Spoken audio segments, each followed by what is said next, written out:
Hi, everyone. Welcome to Café IBTTA. I'm Pat Jones. My guest today is Mydria Clark, Toll Technology Analyst at HNTB. Mydria provides operations and program management support for toll agencies, helping them improve internal operations, enhance customer communications, and develop equitable mobility solutions.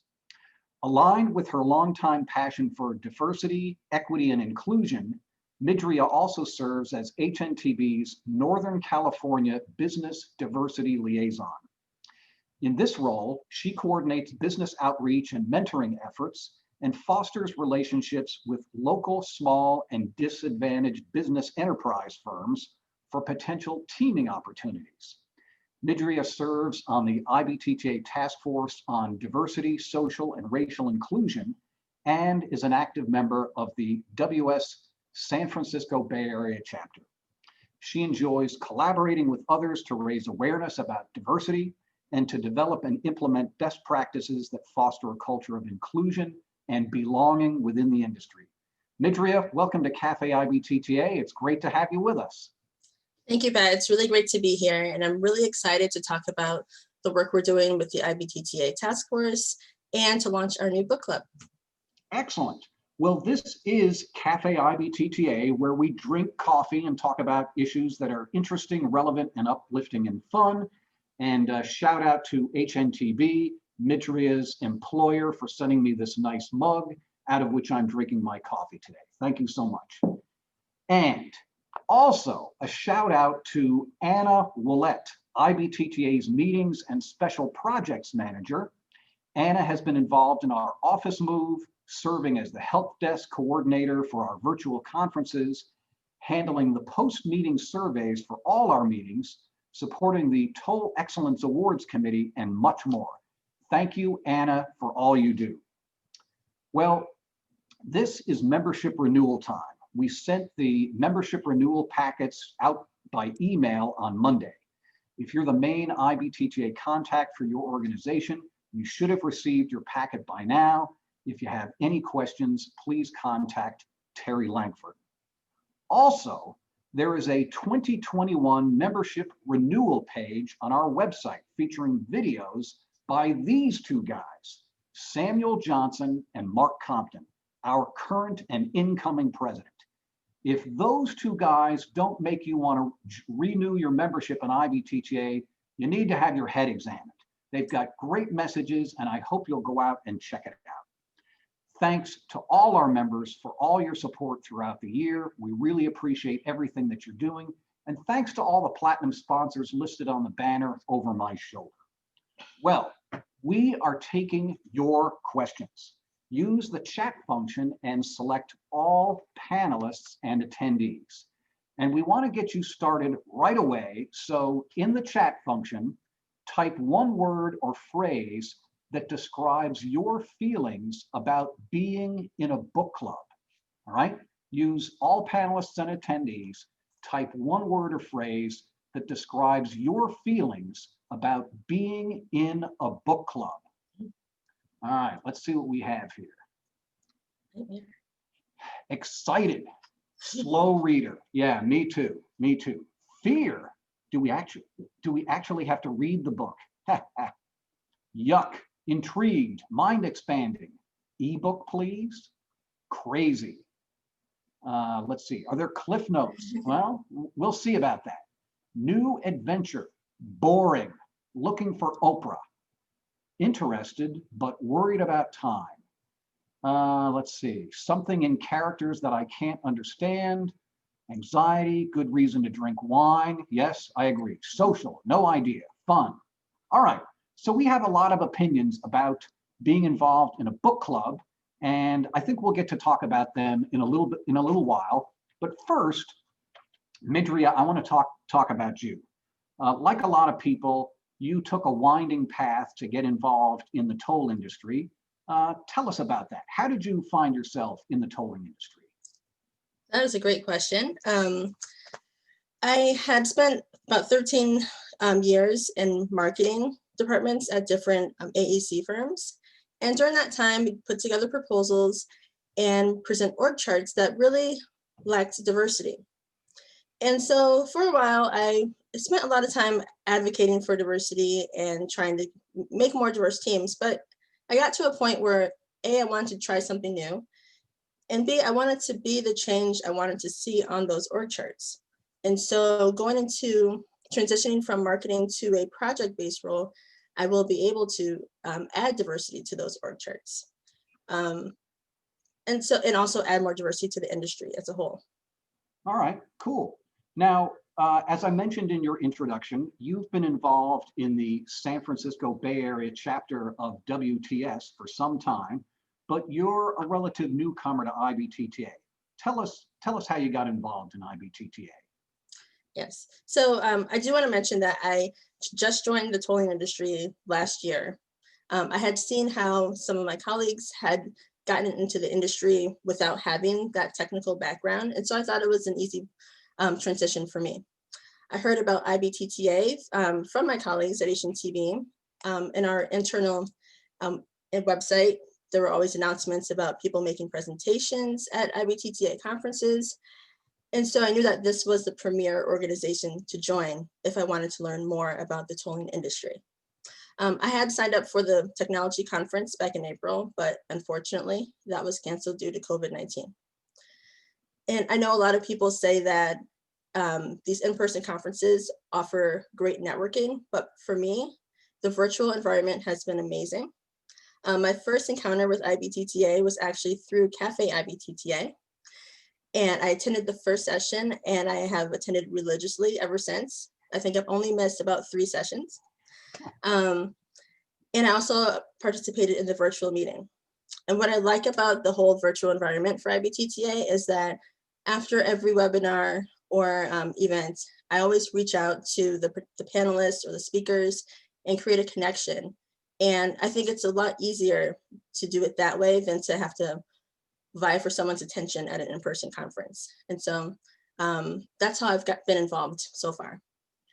You know, the point about making connections, I think that's one of the key features and benefits of being a member of IBTTA is that it exposes you to so many new faces and connections, people who will become your friends and colleagues and will stand and walk with you for your entire career. I'm going to shift now to talk a little bit about the task force. On July 8th, J.J. Eden from the North Carolina Turnpike Authority was my guest on Café IBTTA, and we had a wonderful conversation about technology and innovation and how the industry needs to not be afraid of making mistakes. At the end of that program, I mentioned that our president, Samuel Johnson, was setting up this task force on diversity, social, and racial inclusion.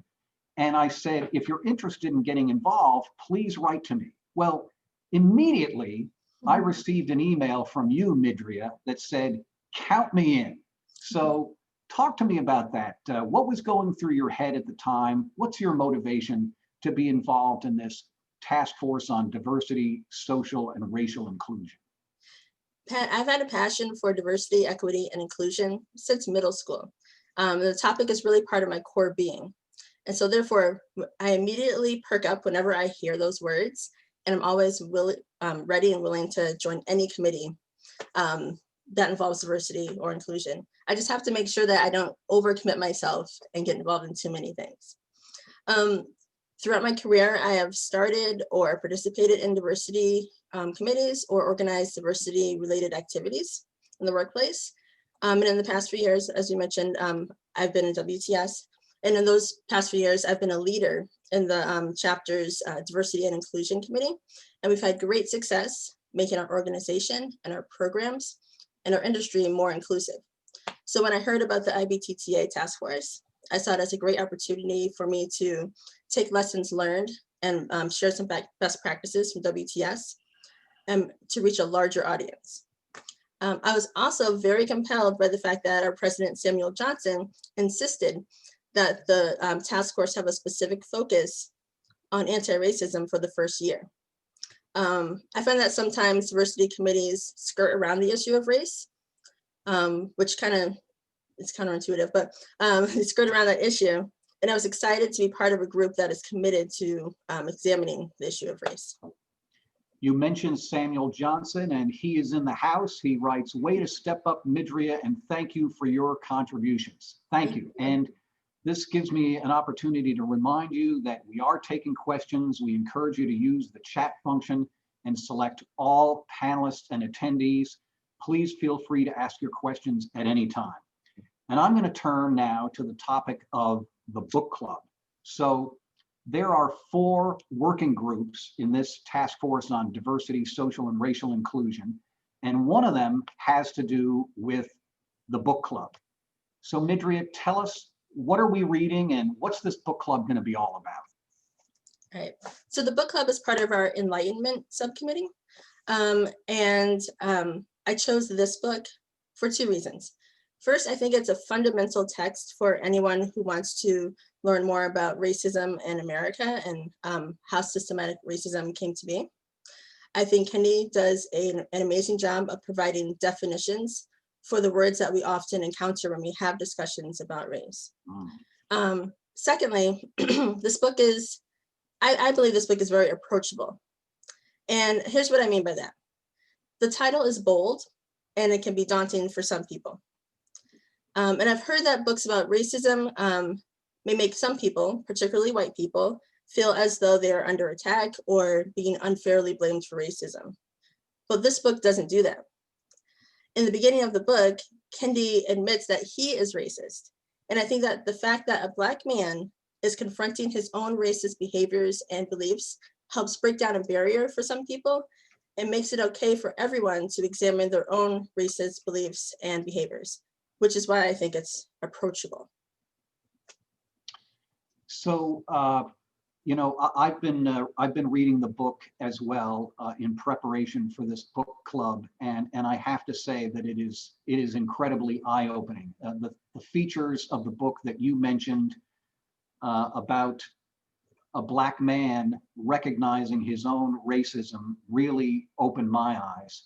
And the other thing that really resonated with me or opened my eyes is his emphasis throughout the course of the book that racism is not only specific acts, like some terrorist bombed a church in Alabama, but it's a set of policies that enforce a privilege among one group of people and puts at a disadvantage another group of people, like white versus Black, Latinx, queer, females. And I think he does a really good job of creating that sense of what policy does and how people who develop these policies and approve these policies are complicit in advancing racism. So tell me a little bit more about how this book challenges your assumptions and worldview, things that you might have previously believed. Well, I definitely had a lot of aha moments in the book. And I guess, I mean, there's just a lot. One of the worldviews I would say that it challenged was about, it's more of a Black versus African issue. Like, he talks about how we are all the same race and so we get treated the same way. But at the same time, based on the color of our skin, but at the same time, there were assumptions made about immigrants, people who have immigrated to this country who are Black that are different from people who were brought here because of, or were ancestors of slaves. Right. It's really difficult to kind of talk about that. And I've always struggled with that in my mind. And he kind of helped me understand that a little better and kind of figure and realize that we should be working together. Even though we have some differences, we are still seen primarily the same way by others. And so we have to fight racism the same way. Right, right. Tell me, the author, Kendi, has an interesting path in his life. He describes his own parents and the influence of their belief system and their background on his life. Talk to me a little bit about your life. Do you see any parallels between your life and those of Ibram Kendi? Definitely saw a lot of comparisons. I think we are only a few years apart, and so a lot of the cultural references he makes are things that I was familiar with.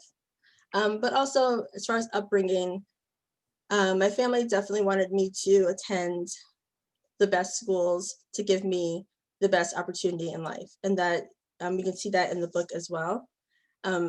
His family seemed to try to send him to predominantly Black schools at first, so where he could have that experience. And he ended up going to Catholic schools or Christian schools a lot. But for me, I was part of an integration program in Connecticut that my grandmother actually started in the late 60s. And so I was bused to the suburbs to get the better education. Whether or not that is the best choice, I'm not sure. And this book really actually made me examine my choices as far as where I live, and so that I can give my son the best education for him, and whether I should be doing that or not. So my upbringing and how I'm bringing up my son is definitely reflected in this book as far as education is concerned. There's also an interesting passage that I saw in the book where he talks about the central artery in his neighborhood called the Ave. And we had an Ave in our city as well. And it was the place that I wasn't supposed to go because it was considered dangerous. And so I related to him with that as well. There's definitely a lot of similarities. One of the things he talks about in his experience at Temple University is meeting some women who really challenged his ideas and belief systems. He talked about how he was afraid of them. You know, he'd get off the elevator, and if he saw them, he'd go the other way because they were so challenging.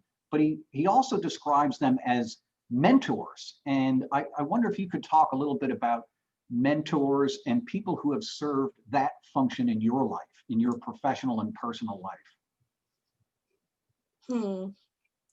Well, I definitely, I always seek out mentors, and I seek out mentors from several from different races, not just Black women or men. And I have some people who have helped me along the way to realize what my core values are, and that I should always pursue those values in everything that I do.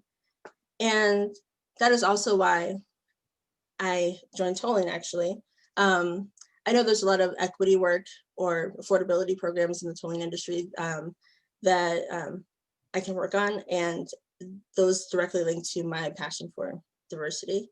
And I think that is the most important thing I've learned from mentors, staying true to my values. So Mydria, we have a question from Brian. He asks, what are your hopes for the quantity of participation in the book club? How many are you hoping to engage in the first discussion? Wow. Well, that's a great question, because I'd like everyone on this call to join the book club. We plan to break we plan to break into little groups of maybe 7 to 10 people, depending on how many people join. But so that means that I think the possibilities are endless, as long as we have enough facilitators for each little breakout group. But I guess if I was to pick a number, I'd say 50 might be optimistic. Yeah. So 50 to 100, I would love to see that.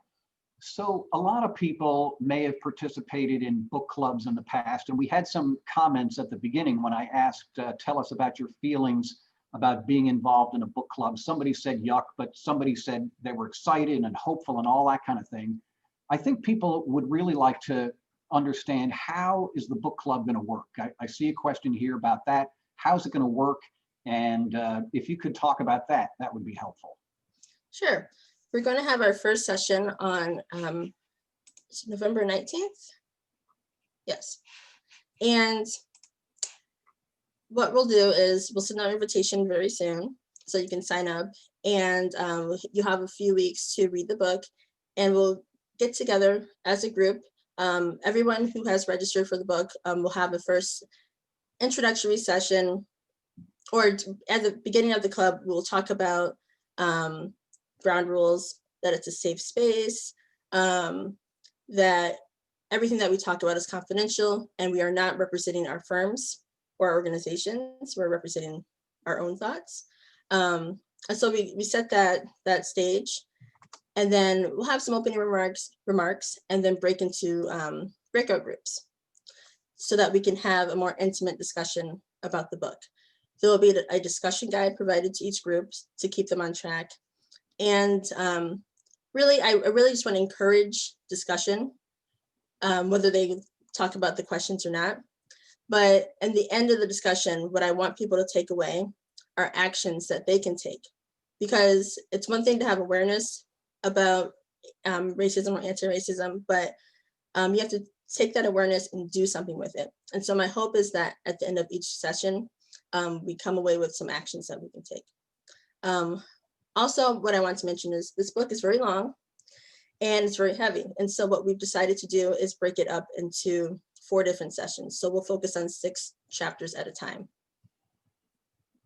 So Mydria, some more questions are coming in, and I want to emphasize the point about this being a safe space. We recognize, I think everybody on the task force recognizes, and people in the working group recognize, that these are sensitive, challenging topics.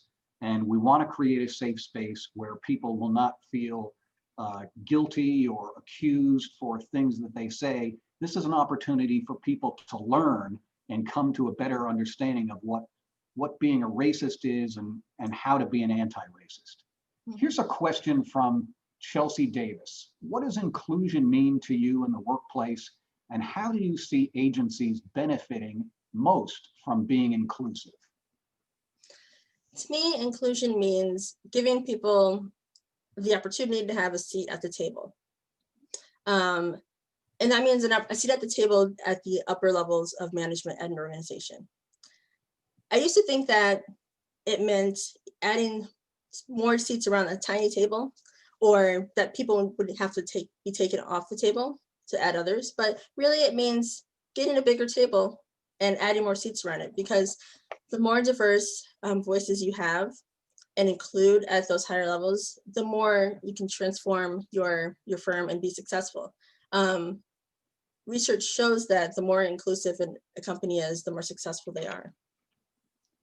I love that notion of getting a bigger table, that it doesn't have to be a zero-sum game, right. That we can expand the pie by expanding the table and including more voices, more perspectives than we had before. Right. Here's a question, Mydria. Since joining the Diversity Task Force, what has been the greatest change you have observed within IBTTA for the better? So this is something that I saw when we started our WTS, Diversity Inclusion Chapter as well, committee. Just the fact of talking about diversity, race, inclusion, equity, the fact that we're bringing it to light, people have been talking about it more and wanting to make more efforts towards having more inclusive activities. And I think that just is the benefit right there. I know that just from our task force, we've developed so many great ideas that we want to bring to light and are bringing to light. And I think when you identify that it's a topic of conversation, people start to have the conversation, and and that gets everything rolling. So I'm really happy to see that happening. Somebody had a comment where they said they're interested, but they're worried about time. And my view of that is, I've run online book clubs in the past, and people always beat themselves up about, oh, I'm too far behind. And my attitude is, wherever you happen to be in the book is the right place for you. Mm-hmm. And when you join the discussion, you can still benefit from the conversation that people are having, even if you haven't read that portion of the book. And it might actually sort of seed your brain to think in new ways about the next section of the book that you're going to read. Mydria, what are your thoughts on, you know, the reluctance that people might have, and how should we encourage people to be more open and engaged about participating in a book group, even if they're strapped for time? Well, there is always the Audible, so you can listen to the book while you're driving, or I guess not driving so much anymore, but we're doing other things around the home. And I like what you said about not having to read the book or all of it, because the book is just a mechanism for us to have a conversation. If we could just have the conversation, I'd rather just do that. But most people aren't ready to just say, hey, I'm going to join a webinar where we talk about race. And so having the book is kind of like a crutch for us to get to have that conversation. You definitely don't need to read the book, though, to have that conversation. So I welcome you to join, even if you haven't read it. Yeah, I like that notion that the book provides a sense of structure that it's interesting. I think people will be really impressed that in the 18 chapters, each chapter has a one-word heading, and he's able to sort of explode that one word into an entire experience, an entire phase of his life, and the new learning that he gained from that phase in his life. Were there other observations, Mydria, you had about sort of the one word for chapter headings, and you know where they pointed you in your mind? Well, what I'd say about that is he's a great storyteller, and I really like the fact that he mixes stories with the educational content about the subject. And he wrote the book exactly how I would have written it, because I feel like I'm a storyteller as well. I think we have a similar background there. And so it's great because he focuses you in, and he tells a story, and he leaves you wanting more, because he sets up a cliffhanger at the end about what's to come next. Right. I really like Yeah. I love the cliffhangers at the end of the chapter. He'll have this one sentence where you're like, what's going to happen next? You know, it turns it into a page turner. So here's a comment from Catherine O'Connor. Yay, I love you, Catherine. She says, I have avoided joining a book club my whole life, but time for growth. Signed up, book ordered, and looking forward to this. Yay, Catherine O'Connor. This is the kind of stuff that we want to hear. Mydria, what do you say to Catherine? And what do you say to the people who are a little bit nervous, have a little temerity about joining?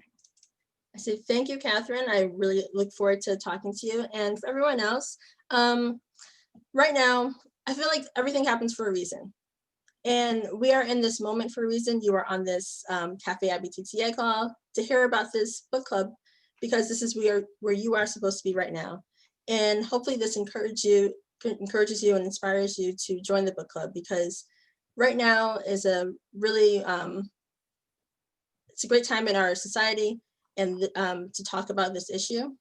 And it's just where we need to be as a society, and maybe it's where you need to be personally as well. So just think about that. Things happen for a reason, and there's a reason why you're here today. Things happen for a reason, and I think nothing is wasted. Any experience that you have, you can incorporate into your life and use it in the next stage of your life. Mydria, I'm going to make a couple of announcements, and then I'll come back to you for your final words of wisdom, all right? Next week's guest on Café IBTTA will be Renee Moser. Renee Moser is Managing Director of Ospinaug Commercial Services GmbH and Senior EU and International Affairs Manager at Ospinaug. He's also a member of the IBTTA Board of Directors, serving as the International Vice President on the Executive Committee. He's also a member of the IBTTA Foundation Board and sits on several IBTTA committees and working groups. Coming up, November 2nd, the Women in Tolling present Mindfulness Meditation, a good way to get some peace of mind before the US presidential and congressional elections on November 3rd. Enough said about that. Get your peace of mind. And by the way, please vote. Your vote really counts if you live in the United States of America. If you have any interest in preserving our democracy, get out there and vote. Your voice counts. November 10, leveraging the cyber kill chain to reduce risk. Mark Cantelli of Toll Plus is the moderator with an excellent panel. November 18th is our first meeting of the book club on how to be an anti-racist. That's what we've been talking about this whole 30 minutes. Check the IBTTA website for details on all of our events. And Mydria, back to you. What final words of wisdom do you have for IBTTA before we sign off? I like to leave everyone with a quote from James Baldwin. And he says, "Not everything that is faced can be changed, but nothing can be changed until it is faced." Beautiful. I love that sentiment. Mydria, it has been an absolute pleasure having you on Café IBTTA. Thank you so much for agreeing to lead this book club on how to be an anti-racist by Ibram X. Kendi.